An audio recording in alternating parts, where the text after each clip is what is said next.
সকাল 7টা আর্জেন্টিনা বনাম ইকুয়েডর মুখোমুখি হচ্ছে প্রথম quarter final of Copa America 2026। এখন মোট কথা হলো মেসি কি খেলবেন, এটা হচ্ছে প্রধান নিউজ, প্রধান হেডলাইন্স।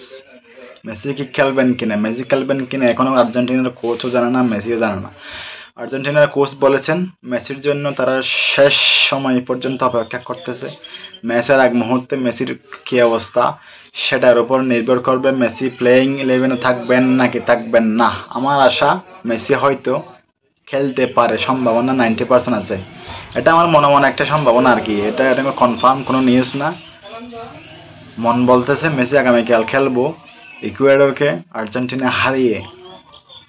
এতটা সহজ হবে না, আবার ইকুয়েডর কিন্তু কঠিন প্রতিপক্ষ। ইকুয়েডরকে আর্জেন্টিনা হারিয়ে সোজা সেমিফাইনালে চলে যাবে প্রথম কোয়ার্টার ফাইনাল থেকে। একমাত্র লিওনেল মেসি ছাড়া বাকি সব প্লেয়ার ফিট আছে এবং খেলার জন্য প্রস্তুত আছে। ব্রাজিলের ভিনিসিয়াসের মতো কেউ সাসপেন্ডেড অবস্থায় নাই, সবাই কি খেলার জন্য মুখিয়ে আছে, উন্মুক্ত একদম। আমাদের প্লেয়ার কেউ পরপর টানা 2 ম্যাচ হলুদ কার্ডও খায় নেই, লাল কার্ডও খায় নেই। সো খেলতে কোনো অসুবিধাও নাই।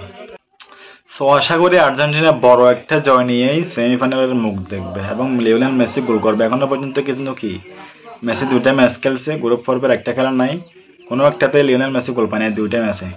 অসুবিধা নাই, কোয়ার্টার ফাইনালে গোল দিয়ে কি লিওনেল মেসি গোলের খাতাটা ওপেনিং করবে, আশা করাই যায়।